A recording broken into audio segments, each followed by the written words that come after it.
it just feeds your soul. It's such an emotional experience to play the cello. Someone asked me what I hoped to get out of playing the cello, and I had said that if I could play just one note beautifully, that was like everything.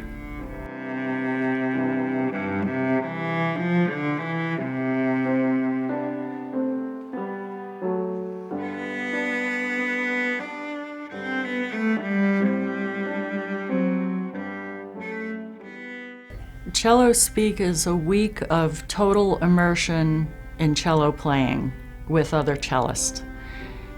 From early in the morning until late at night, camaraderie, learning experiences, fabulous presentations by the faculty.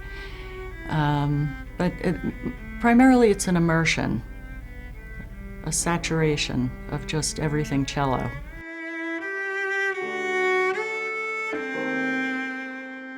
Cellospeak means a new language of speaking through your cello. And it is dedicated to enlarging the experience, the human experience through the cello. We have only adult students. We have opportunities to play as a quartet and opportunities to play as a choir.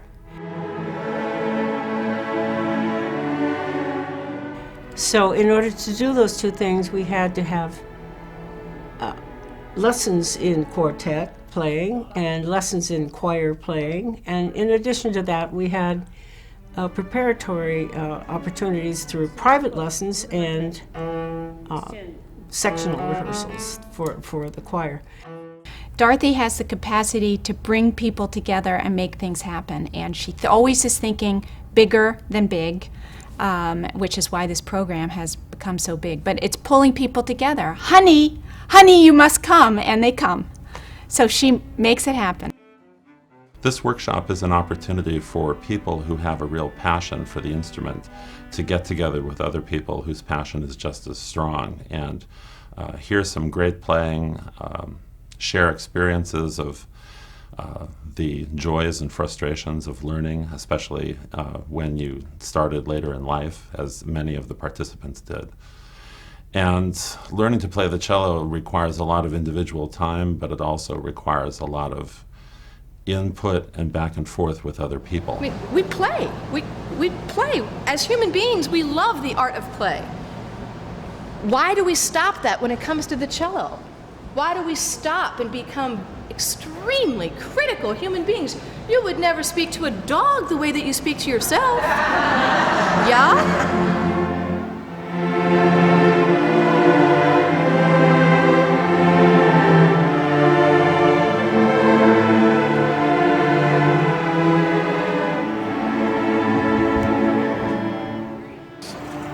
Most of you spend most of your time playing the cello by yourself. But this week, you will spend most of your time playing the cello with other people. And I'm here to tell you from experience, that is the way you learn to play music. You learn to play your instrument by having an excellent teacher who can communicate all the things that need to be communicated. But you learn to play music by playing it with other people. And there are some things you can't learn any other way than by playing it with other people. So that's one of the reasons why we do this big ensemble thing and the quartets and all that, is because that's how you learn music. I mean, even though we were just in the beginners class, there's 7 or 8 of us, but Gary, the conductor, he really makes you feel a part of it. And I was talking to him yesterday about it and just basically thanked him, because I figured we'd be just sat in the corner, kind of left alone, you know, playing open strings, but we've got, he made parts for each section. And, you know, I figured we called the fives. I figured the fives would have like the easiest part, and it's easy, but it's much more difficult than I've ever played anything. So it's really stretching me. It's really good. Really enjoying it. When you hit the right notes, it's very rewarding. It's it's fairly intimidating because I'm seated next to Dorothy.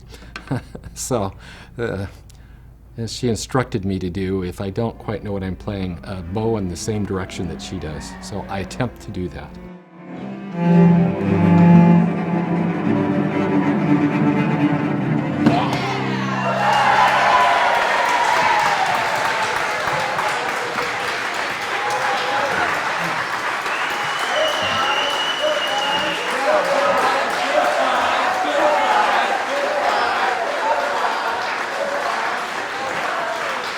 So it's a rare opportunity to spend a week with so many professional musicians sitting next to a professional and learning to play just by having them close by. It's just about exposure and it's about having fun.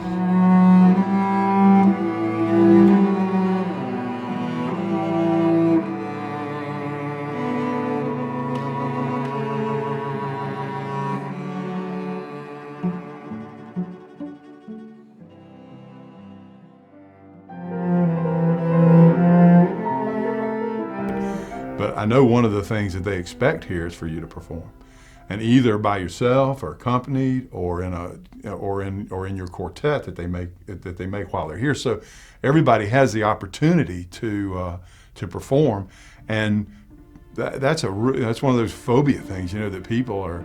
I don't know. I'm no psychiatrist or psychologist, but I know that ranks up there pretty high in the fears that people have is having to perform in public, and it's really interesting seeing how people overcome that.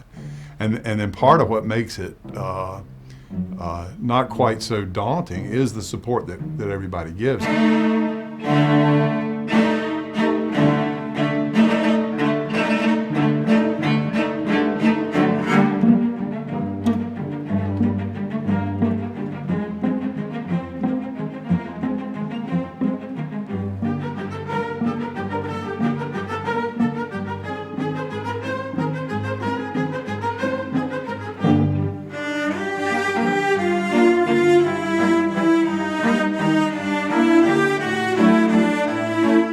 I actually get a little emotional about it.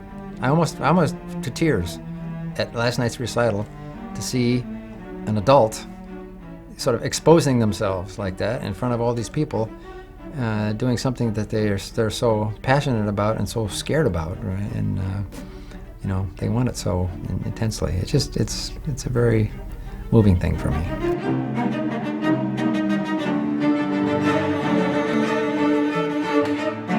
We all stumble, we all trip, and so what?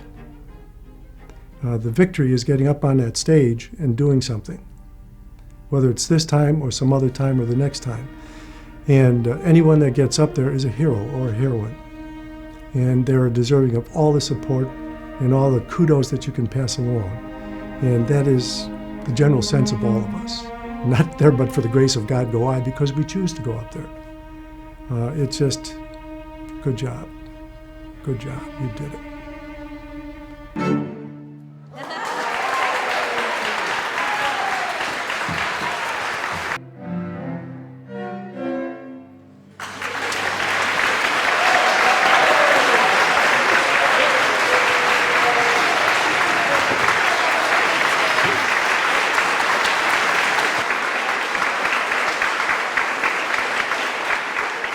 This experience of playing music and the camaraderie and the kindness and the support and the beauty of the instrument and the music all coalesce in one. It's just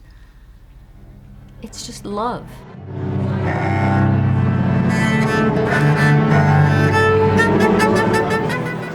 Good evening, ladies and gentlemen. Thank you for coming tonight. An orchestra of 80 cellos. You can go to Tanglewood, Wolf Trap, Ravinia, and Aspen and hear lots of interesting things, but you can't hear this.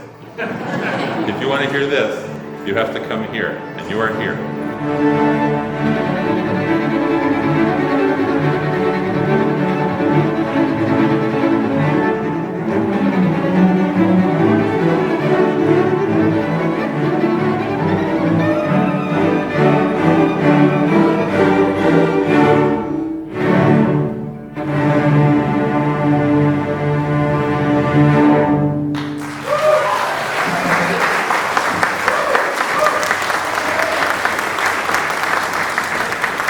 Thank you very much for coming.